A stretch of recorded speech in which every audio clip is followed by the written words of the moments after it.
Happy Friday, traders. We've made it to the end of another week and a busy week, and hopefully a bit more to do today before we close up shop. Hope you're all having a good one so far, and hope you have a good Friday as well. Good morning, K-Man. Morning, Ryan. Morning, everybody. Yes, it's been a busy week so far, but now things start to quiet down a bit. So maybe we are going to have, maybe, famous last words, a relaxing Friday. But it does seem like it in the European markets. Not a lot is moving. I was wondering this morning whether I missed some news that FX currencies got pegged also. Yeah, we had a bit of that yesterday, and then it seems maybe we have quite European sessions, and then it kicks off in the US session. Yeah. And but yeah, there's plenty of moves going on at the moment. A few things moving about, which we shall talk about shortly. We'll get through the news first. Start off in Japan. This was a headline. Haven't seen much more about it since. But according to GG News, the US is considering the possibility of revising the Japan-US trade agreement in bilateral tariff negotiations. A few bits and pieces come under that umbrella, but rather than just talking about what's going on now, they're looking at old deals that are currently in place, whether those need to change as well. We'll follow that as we get more info and we know more about it. But that's just I won't call it a sources piece, but just an informative piece for the moment. We've got a bit of GDP data out from Japan. Have I even got the calendar set up yet? Probably not. I've got to do it. There we go. Naughty me. Yeah,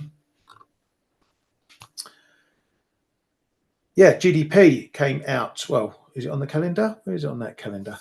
Not even there on that calendar. Look at that. Am I even in the right day? Yeah, I'm in the right day. Where's that data? I don't know. Well, it came out anyway at minus 0.2% for Q1, which was a pip lower than 0.1% expected and prior 0.6%. That's quarter on quarter numbers. Nominal GDP 0.8% as expected. And that was down from the 1.2% previously. I don't know why that data is not on there, but who knows. Anyway, moving on. So GDP there for Q1, just looking a little bit softer than expected. Am I in the right date? Thursday, and I'm not even in the right date. That's why it's not on there. Wakey, wakey, sunshine. We're on Friday, aren't we? There we go.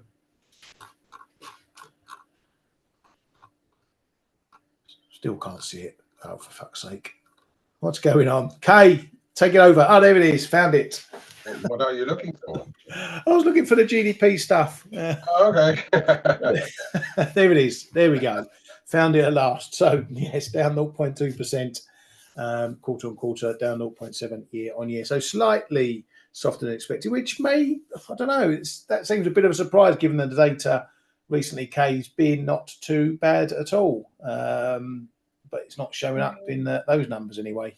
The data have been, some of them have been quite good, but they have been doing a bit of a yo-yo, right, over from one month to the other. So I'm not exactly sure why that's especially the year on year, but the prior year on year was good for Japanese standards. So yeah, maybe a bit of a give back there, maybe.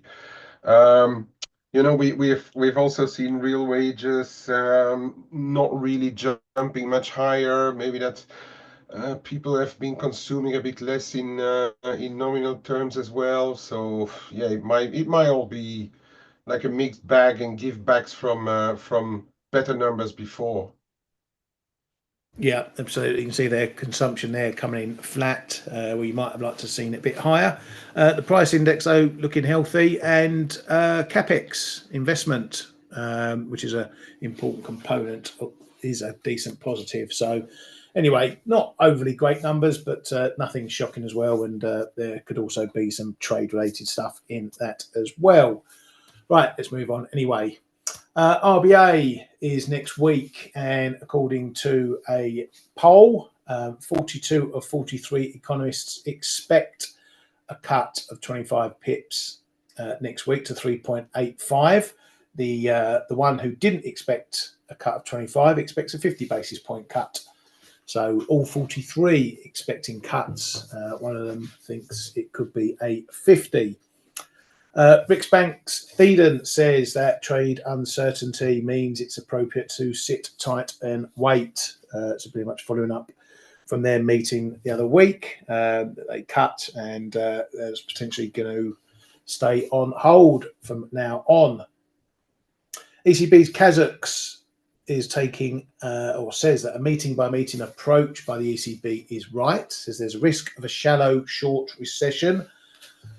And that still exists. ECB's Vilroy, we are currently not in a currency war situation, but rather a trade war situation.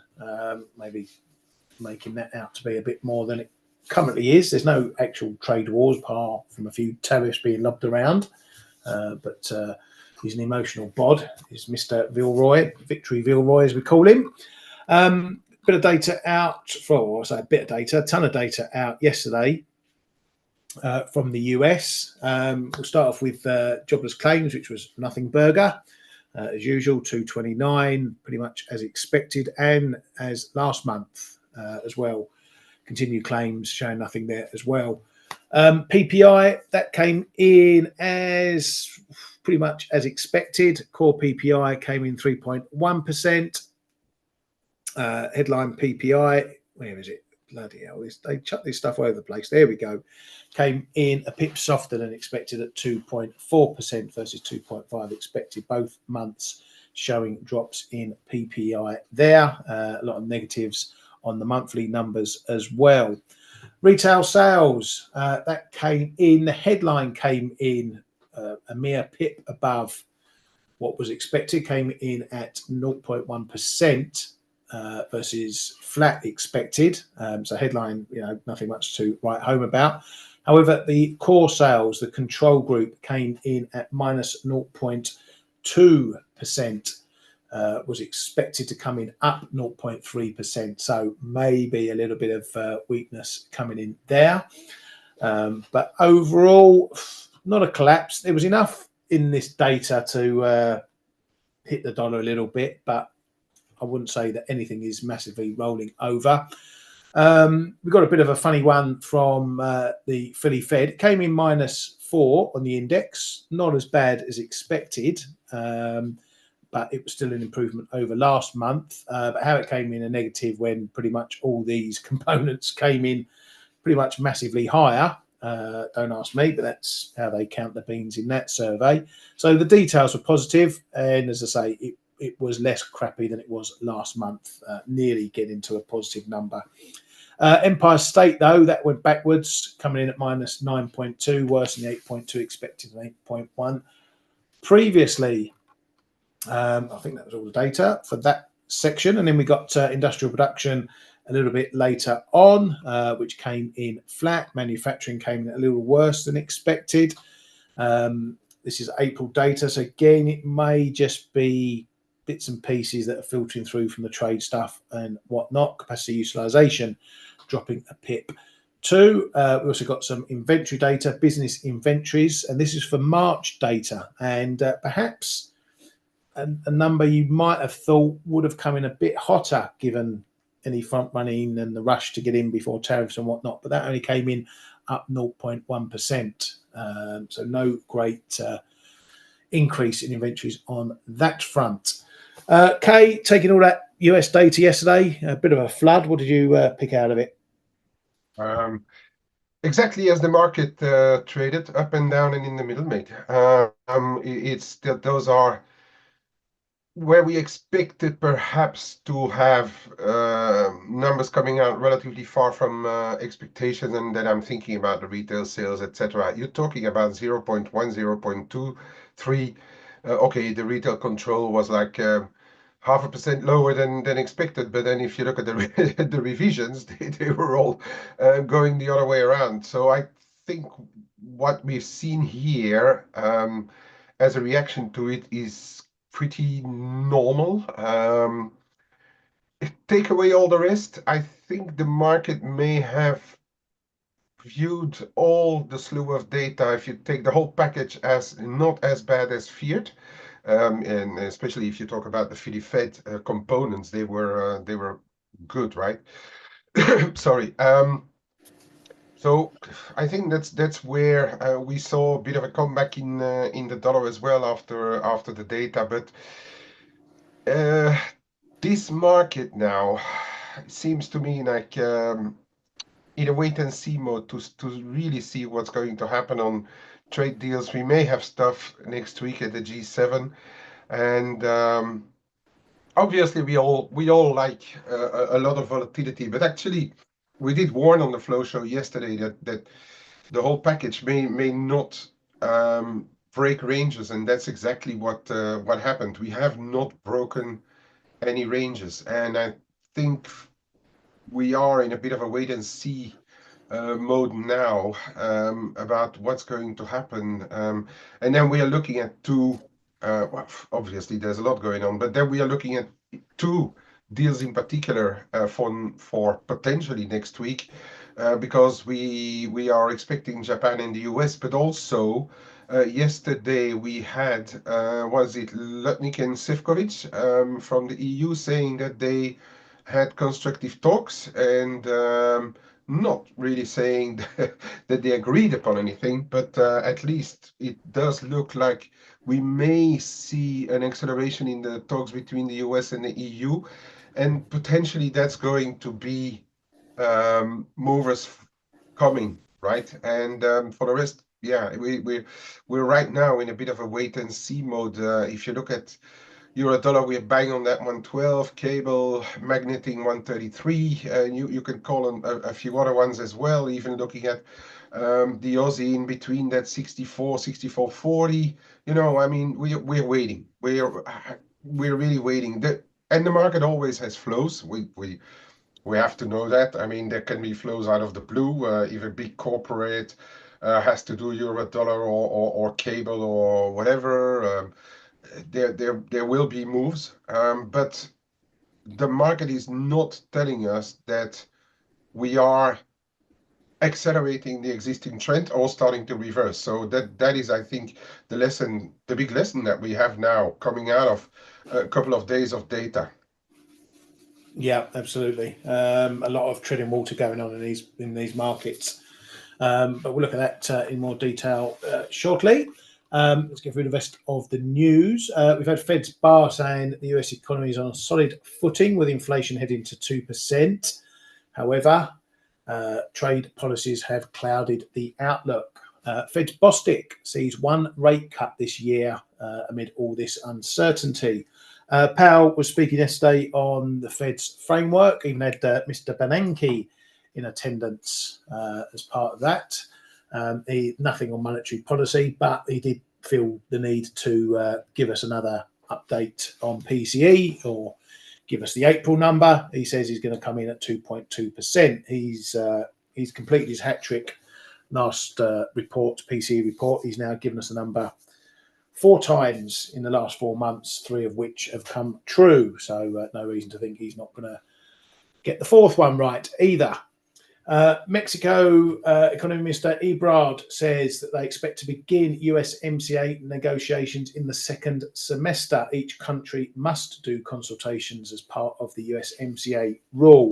This is something that's come up within trade talks. And if they're going to be related to the USMCA, there are review periods for this deal. I think the next one's early 2026, if I'm not mistaken. That doesn't mean they can't negotiate stuff earlier, but that's in the frame. Scheinbaum's been kicking up a stink over Trump's 5% tax plan. This is I don't know best to describe it. It's a sort of tax that's going to be implemented on foreign workers, particularly those who take money out of the country back to their home countries, which is a bit of an income boost for a lot of countries, particularly in South America. But it's almost like a double taxation. If you earn money in the US, you pay it, but if you want to take it out, you're going to pay more tax, sort of thing. I don't know the full ins and outs of it, but Mexico's not happy. Apparently, all parties in Mexico aren't happy with this. It's not just Scheinbaum's party. Everyone's unhappy about this. So that's going to potentially be a bit of a bum fight. And probably those two stories between her and Ebrard helping the Mex weaken a little bit yesterday afternoon. Then Mexico cut rates 50 basis points as expected to 8.5% from 9%. Statement saying that they're pretty much going to continue as they are, as they seek to get inflation under control and down to target. Just on the trade front and things that are going on, the German port operator HHLA said the security situation in the Red Sea is critical and that the Ukraine war and Middle East tensions are already having an impact on supply chains. It says US trade policy is putting pressure on the global logistics system. It says that 2024 transport volumes from the US significantly increased, but Q1 figures thus far have been subdued. However, there's no clear trend yet to be determined. So again, it's all on the clock. The longer countries go without deals, the bigger the impact is going to be, and the bigger the fallout is going to be. So it's all scaled to the clock, as I say. Russia's ambassador at large, I don't know what that means. He's running around. He has no home. He can go where he wants. Says Ukraine ceasefire is only possible once a strategy for settling the conflict has been agreed. Trump said nothing is going to happen until Putin and I get together. A Russian delegation said it was ready to discuss a compromise at Ukraine talks. This is ongoing again today. They're still jumping around because Putin hasn't bothered to turn up, which means Zelensky isn't bothering to turn up. And they're still working out what they need to do to get any sort of deal done and possible. But talks are ongoing today. I don't know if they're going to be ongoing through the weekend. If they are, then obviously that presents some weekend headline risk for markets. So just keep an eye on those headlines through the rest of the day. And just something just to refresh in our minds to do with all this Ukraine stuff and whether we get a solution. German Chancellor Merz says that they will confiscate frozen Russian assets if legally possible. The key point being legally possible. There's a question I've got, Kay. If we get a resolution to the Ukraine-Russia stuff, and I'm not talking just a temporary ceasefire, part of the conditions is obviously Russia asking for all their frozen assets back. Now, we know Europe has been particularly keen on spending those assets. What's going to happen with that? Is Europe going to be so quick to unfreeze stuff, or are they going to keep stuff longer? And will it impede any negotiations to get a proper deal done? I think that's going to be a bit of a stress point because as we can see from Germany as well, and that thing you just talked about, I think they want to rush to confiscate all of it, or at least parts of it, before there is even a deal to end the war, right? And then that is probably going to be a stress point, and US knows that. They also have a Russian asset, by the way, but frozen stuff. But they and Trump, we know his deal-making approach. He may press for some of those to go back to Russia, but the European Union is I think going to try and not to let those assets go back to Russia, and then there will probably be a stress situation between the US and the EU, which is already happening. When we hear that Trump really wants to talk to Putin, and then EU is just there to serve the coffee and the sandwiches, basically. Exactly. Yeah. So, and even if Trump can strike a deal with Putin, even Zelensky may just be there to open and close the door. I think it's going to be a bit of a stress point, that one, and how that's going to unfold, I don't really know right now. But what if Germany uses it to pay for some of their own defense expenses, which is what Merz is trying to do, Yeah. right? So yeah, I don't know how that's going to end, but for sure it's going to be a stress point. Yeah, it is going to be a difficult situation, and if you think of these things in advance, then at least you have an idea if they do crop up. Galaxy says Putin needs to pay to rebuild. I'm sure Putin has other ideas as far as that goes, hence why this might turn into a bit of a bum fight. But as I say, something just to keep at the back of your mind as these negotiations go forward. Hopefully, they continue to do so. Anyway, that's it as far as I'm concerned from the news front. Kay, you got anything else? Oh no, all fine. Good. Like it when that happens. Right, Ali, yeah, I see you've been busy, mate. Busy. Okay, where should we start from this? Let's start with dollar yen, because interestingly, we've come all the way back down to the 145, and I know you want to buy it 144.80, 50.80 area. Okay, that sounds okay. I would be careful though. We've tested this level now since last week, pretty much week and a half ago. It was pretty solid. It was solid on the way back up. It's been solid as support. We've now tested it twice. I actually thought we might be going through it this morning because we had a first test in the early hours and then we had another test this morning. But this 90 area has proved solid, and now we're seeing a decent little bounce. We've got a bit of small intraday resistance against this old support level around this 50-60 area. So keep an eye on that if we can't get through. But I think if we break this 90, we could be heading to the low 144s pretty quickly. So, Ali, if you've got levels at your 50-80 area, good luck, mate. But be very careful if we break this level, okay? Because I think there's going to be enough stops underneath it that built up just from this move up towards the high 148s that we could get a little bit of a flush out. So be very careful with that. I was having an eye about having a go at this, but after I saw that move and then this one this morning, I was like, no, that's two. I don't like taking it if we're tapping on level too often.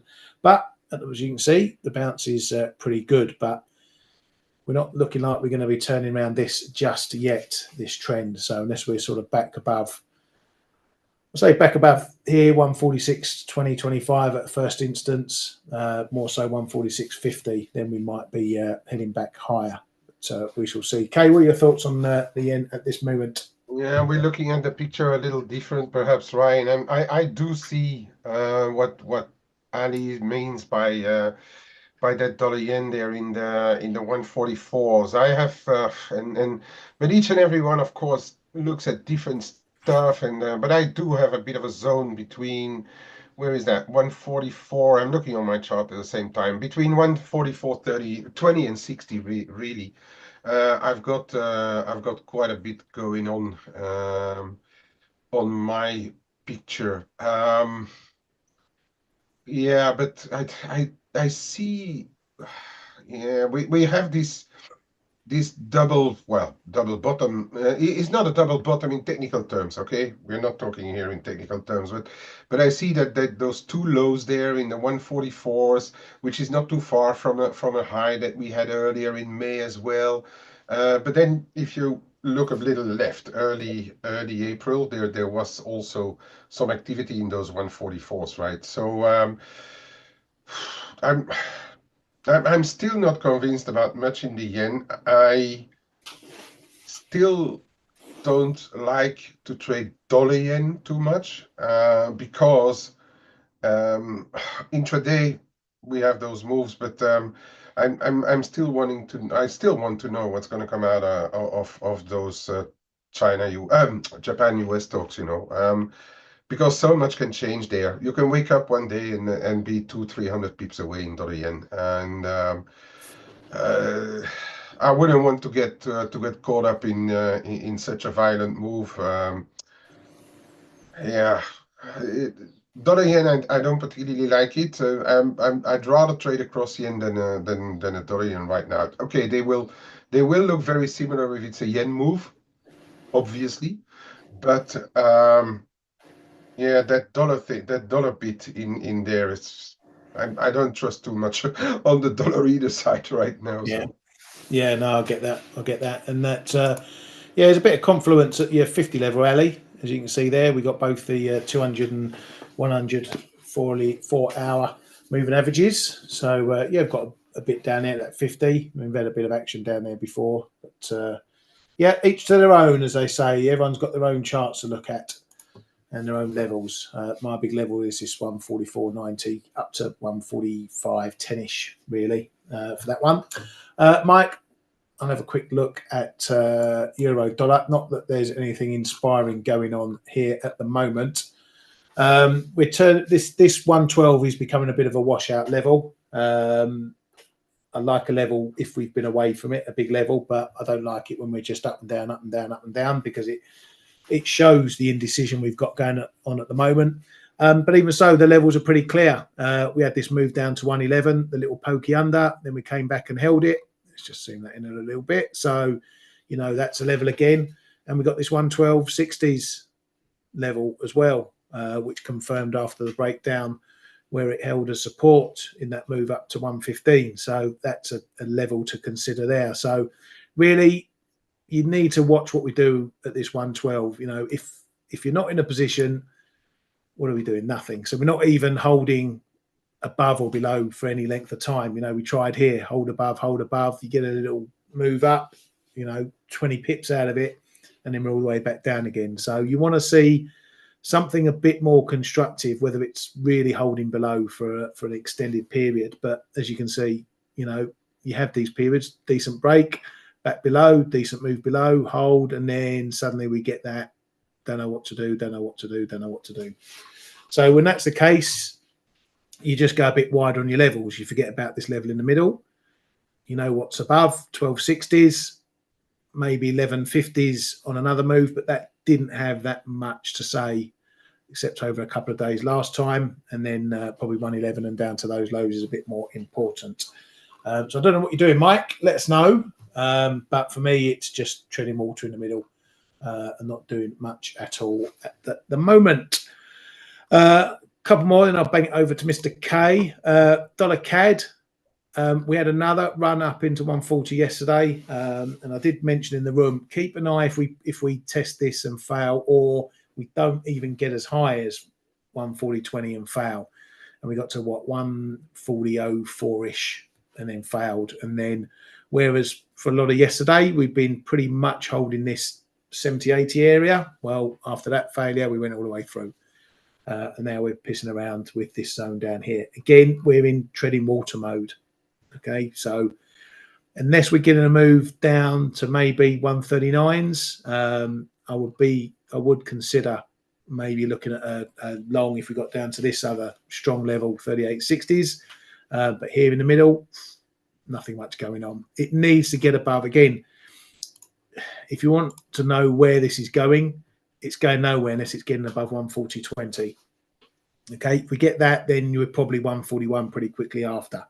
Likewise, it's a bit more sticky below. We've got all these little levels. It's trying to keep this rally that we had from the 137s going. But if we're going under 139s, it's going to be looking a little bit dodgier. And then maybe we're just going to go a bit of sideways action for that. Last one, dollar MEX. I had a little nibble yesterday adding to my shorts against this 51-52 area because we bounced up there. This was all the Mexico stuff from yesterday. Got into there. We were sitting here. It looked again like it might be going to have a little poke through that, but it's held. So I've just had a little slice off my shorts. But while it's staying below that 51-52 now, that's a solid sign anyway for now. And then hopefully we might be moving back down. But unless we're getting down through this next level here, 46s, which is trying to do at the moment, and then 41s, 42s, we're not going anywhere further south. But this was indicating we might be getting a break down yesterday, but we can't hold under this fib level. Okay, so this is the next pivot point. If we start to hold under there, then maybe we're going to get another leg lower. So it's still undecided yet. This is still a bit of consolidation that's been going on for a couple of weeks now. Right, Mr. K, I'll let you have it. I mean, while you're on the dynamics, Yeah. stay there. Just for information, on those that 5% tax on remittances to send money back to Mexico, just and Ryan was saying that it is a pretty decent part of money going into South American countries. Mexico, for Mexico, the remittances represent roughly, as I read, roughly 4% or so. That's 2024 data. Of GDP, yeah. 4% of GDP. So that is a non-negligible amount because if you hold or at least put a brake on that money flowing into, it may affect the GDP. Okay, so that is one thing that we need to know. But Mexico is relatively compared to GDP because we know that compared to other South American countries, they have a lot more business directly with the US and then with China and a lot of European as well automakers and other companies and drillers and stuff over there. So it is relatively speaking a bit less than for in percentage wise of GDP than other countries. I've read that like countries like Venezuela, Nicaragua, and things like that, it's up to 25% of their GDP, the remittances, which is huge if there would be taxation on money sent back to those countries. So it is something that we should keep an eye on, perhaps a little less, but still potentially having an impact on Mexico's GDP. Yeah? Yeah, absolutely. Thanks, mate. Right. Have I passed it over? I can't remember. Oh, not yet. That's Not fine. yet. Right. There we go. All yours. Cheers. Okay. Where are cable? Yeah, Ali, we're turning around at 133. I've been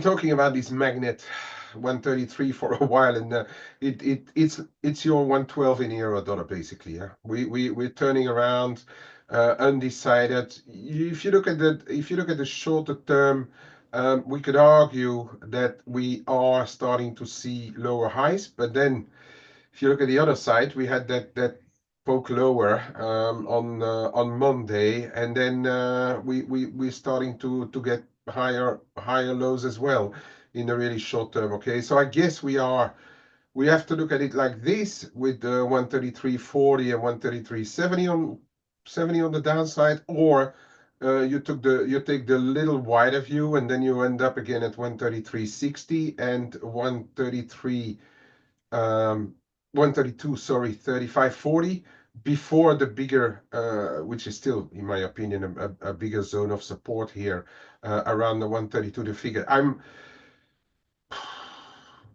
I've tried a few things with mixed success. Some made me pips. The other one just overnight. I thought, oh, if we go back up above 133, perhaps I want to be long again.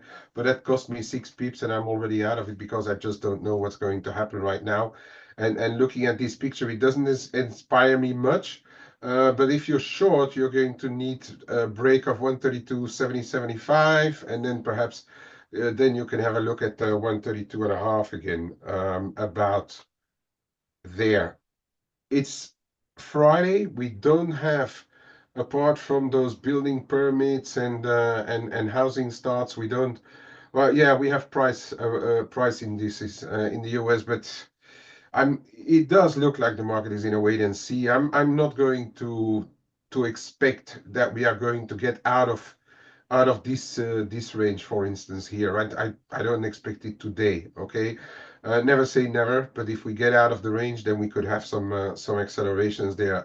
Euro sterling ping pong between this what is now a decent resistance.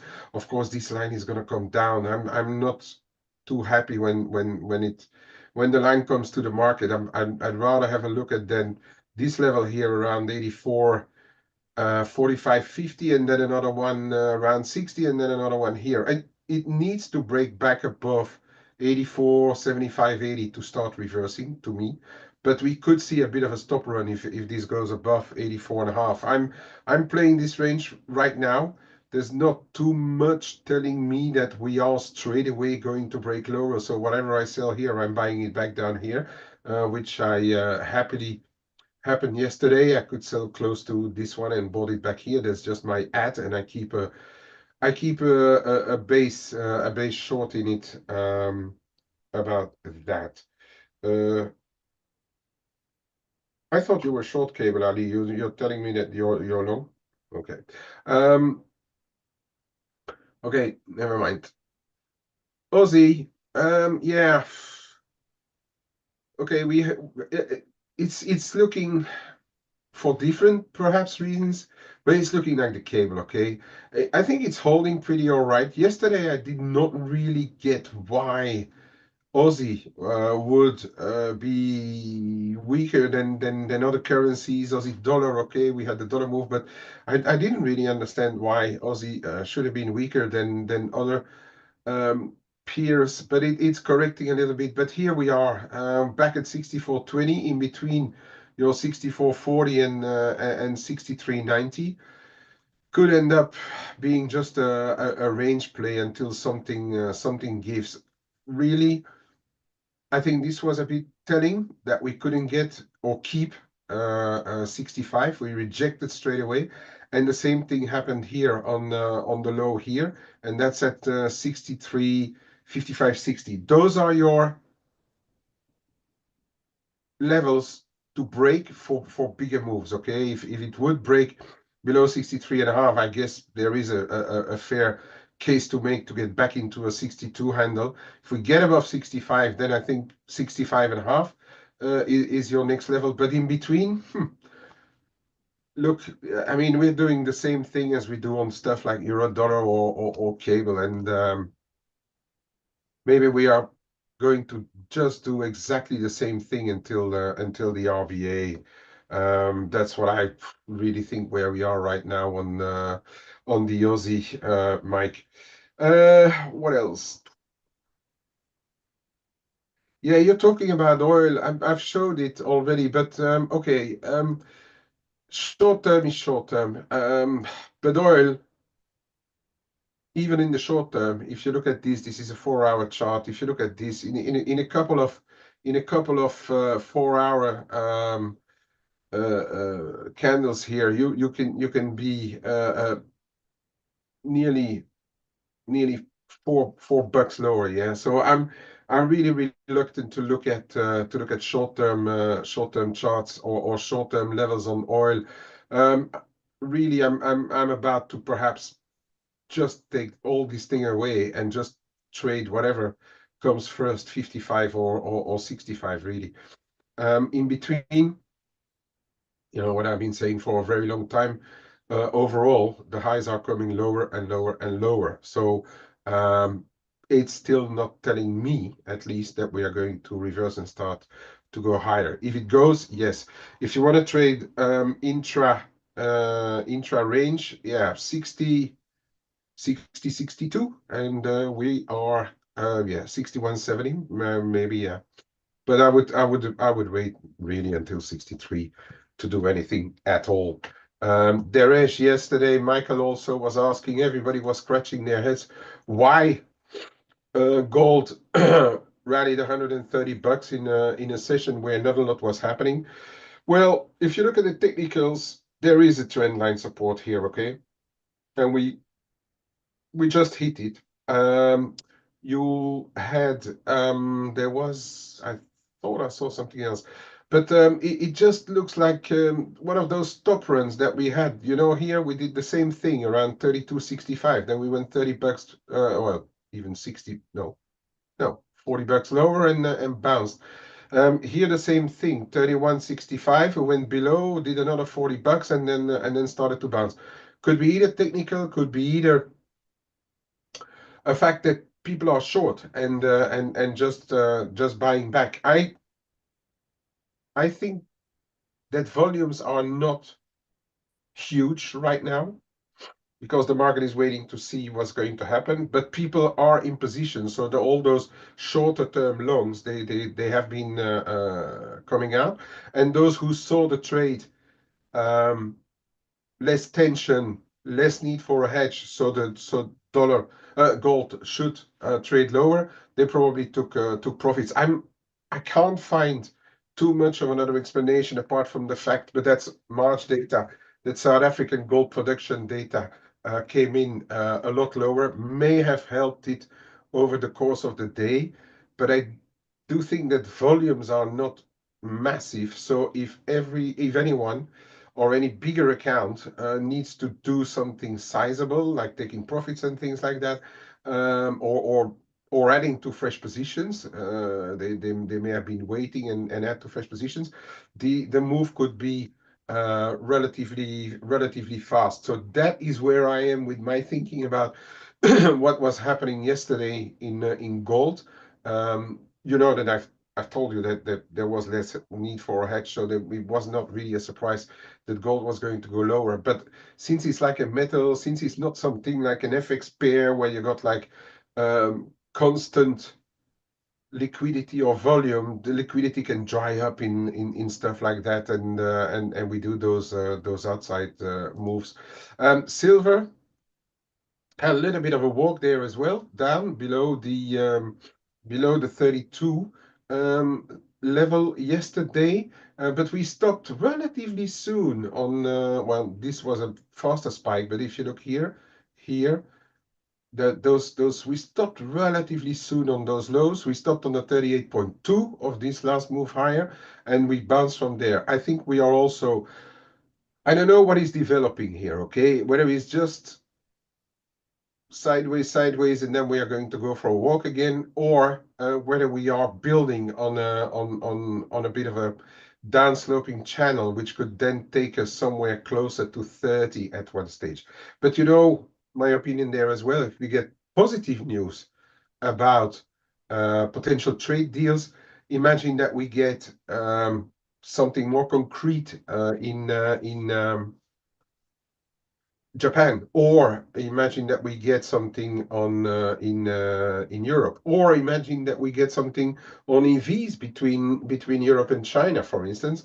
I still think that in current context, silver would have the potential to outperform gold, providing that we get relatively good news. Okay, guys. So that is still how I look at silver right now, and I think that's going to be it. Oh no, I did want to show the dollar Swiss, because in line with all those, the euro dollar at 112, the cable at 133, euro Swiss is around its hinge, and we just went to have a look there again on the around the 83.30 35, and we are bouncing a bit again.